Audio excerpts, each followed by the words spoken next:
Gusto ba dito sakay ng tricycle? Kaya natin nakabili sa istasyon. Oh! Ito, new news? Oo. Diba? Nasa Lasal kayo ngayon. Okay Oo. ah. Bakit? Wala lang. Teka, alam mo ba sakay ng jeep, ng tricycle dito? Dun sa dulo pa yung sasakyan ng tricycle. Sa dulo pa? Teka, tricycle. Ang cheap nyo naman. Sikat na sikat ka. CJ ng New News. Nag-tricycle ka? Eh syempre kasi pag nag-coaching ko may security guard pa eh, hassle. Kaya tricycle na hindi halata ako, di ba? Oo nga naman. Tama ka rin. Pero teka, bago yun. Ba't kayo nandito nga pala? Ano news nyo dito ngayon? Gumawa ako ng report para sa Werewolf Migration Theory. Migration theory. Aha. Kagagaling ko lang sa Angur. Kung umalik ako dito, eksakto na tsaka bakit ah. Migration theory, may na-research akong bago. Gusto nyo ma-share ko sa inyo? Dapat maganda yan, ha? Maganda to. Magugulat kayo. Tara, upo tayo dito. Sige, upo muna tayo dito. I won't waste your time. Pakita ko sa inyo yung notes ko. Alam niyo ba yung ginamit na strong evidence para exist yung migration theory? Yun yung Malagtas account. Base sa ano ko, sa mga interview ko, Nag-interview. Okay, tama. nag-interview ako, estudyante rin, mataba. Mahaba buhok. Estudyante rin dito. May classmate akong gano'n. Kasi yan, ano ko eh, kay Dr. Bayer ako eh. Jeric ba? Oo, magaling yun si Jeric. Klase mo rin yun?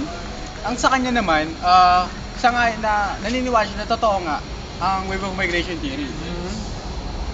Sige, bago tayo mag-umpisa, naniniwala ba kayo? Explain ko sa'yo yung view ko. So, naniniwala nga kayo? Hindi. Ito ngayon. Bakit? Alam mo yung Malagtas account, yung mga dato, di ba? Yung mga dato na pag nagnakaw, puputulan ng kamay. Ayun ba yung dato puti? Hindi naman to yung soy sauce na yun. Hindi ko alam eh. Suka. Anyway. Sige, ano? May dalawang version ng Malagtas account. Dalawa ba yun? Oo, yung una, sinulat, noong 1858, sinulat ni Father Thomas Santare. So pare nagsulat nun? Pare, panahon ng Espanyol. At ang sunod, written in Hiligay nun. Dialect ng Iloilo. Yung dalawang yon, after nun, 1914, nagsulat si Luther Parker ng bagong libro na yung work niya yung Early Visayans. After this, si Dr. Bayer, hindi yung Bayer na prof namin. Yun talagang Bayer. Oo, yung unang panahon Bayer to. Ginamit niya to, itong mga tatlong to, para i-link yung connection ng Visayas sa Pilipinas, yung Sri Visayan Empire na tinatawag nila. So parang nangyari, ito yung parang naging historical to dito Malagtas account. Which of course, hindi naman pala talaga. This is just a folklore. Folklore lang yan? Oo, dahil sa inconsistency sasabihin ko sa'yo. Tulad ng?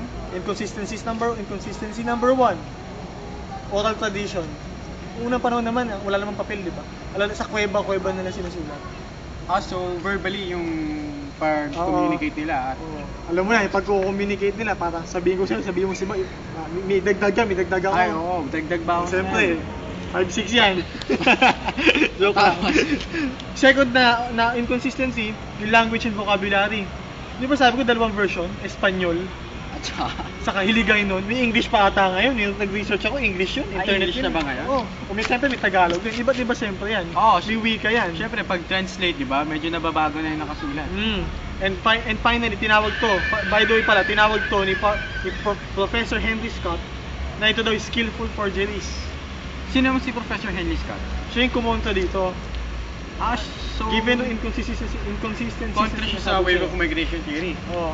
Given to inconsistencies na sinasabi ko sa'yo, kaya kumontra si Henry Scott. Oral tradition language and vocabulary pa. Espanyol, Tagalog, Hiligay. Ano na, bahala na sila. English pa nga. Sunod na inconsistency, number 3, yung time it was written. Bakit? Nilabas lang to, or parang pinasa lang to, panahon na ng Espanyol, nung pag-colonize nila. 1858, Father Santaren, Espanyol to. Espanyol na yan. Kaya, time it was written, wala naman nakasulat nun yung panahon na yun. Wala talaga.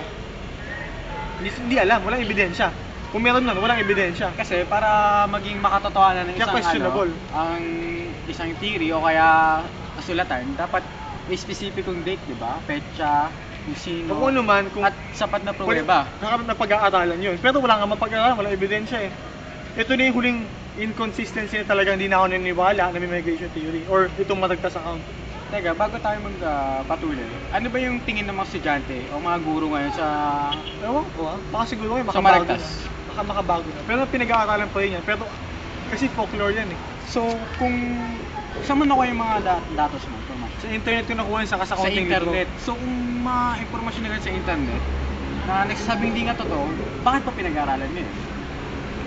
Hindi ko alam eh. Kung ba't pinag-aaral yun? Pero baka magbabago yun eh. Parang dati, di ba mga pinag-aaralang mali? Pero teka, lumalayo lang sa topic natin sa pag-aaral. Nasa tayo sa migration theory. Oo nga pala. Time it was written, sabi ko na, ito na yung pang-apat inconsistency na talagang ayoko na maniwala. Yung mga datu. Di ba sinabi siya magtas ako ng 10 datu, sabay-sabay pumirma? Oo, sampo. Yung 10 na yun, iba yung isa bagong panganak, isa namatay na, isa napatay doon. Di ba ang timeline? Hindi ba yung 10 dati na yung Hindi sila para magkakabarkado, magkakaedad. Hindi ganun. Hindi ba? Kasi yung isang datu, pinanganak ng gantong taon, tapos after ng 100 taon, yung isang datu na naman, isa naman datu namatay dito, isang datu sobrang tanda, isang datu ipapanganak pa lang. Kaya inconsistent. Talaga may ganung rule, ganung account. So, hindi talaga ako panipaniwala yan. Yung apat na yun, sapat na yun, at sapat na yun para mapakita mo na yung maligtas account, hindi halos yung folklore. Kasi kinukonsider ng iba na historical daw eh. So, ang nakikita ko sa sitwasyon na to, ang wave of migration theory ay isang teorya na ginawa ni Professor Bayer na may 6 daw na sinaunang tao sa ating way na tinatawag natin ngayong Pilipinas. Yung migration theory na So, yun. ang pinaka-backbone nito is yung Maragtas. Oo, parang yun yung strongest evidence niya. Eh ngayon, given these inconsistencies about doon sa strong evidence, So, kung hindi totoo yan, edi questionable na yung migration theory. Hindi ko pwede sabihin hindi totoo yun, pero questionable na. Gawa mo yun, di ba? Kaya yun yung masasabi ko doon. Yun yung mga na-research ko ngayon. So far, may subject pa kasi ako eh. Nag-aaral, baka malita ko. salamat ha. Pero ito na lahat yun. Yun ang research Salamat. ko. Ako nga pala si CJ. Alam ko si CJ, kaya ikaw naman eh. Autograph muna. Sorry, nakalimutan ko. Ito naman eh, sikat na sikat. Baka yung tricycle driver, may pa-autograph sa'yo. Salamat. Salamat ha. Para sa New News, ako si reporter CJ. At Jack. Ang isang estudyante na Maliliit na ako. mukhang kama na. Tara. Hindi ko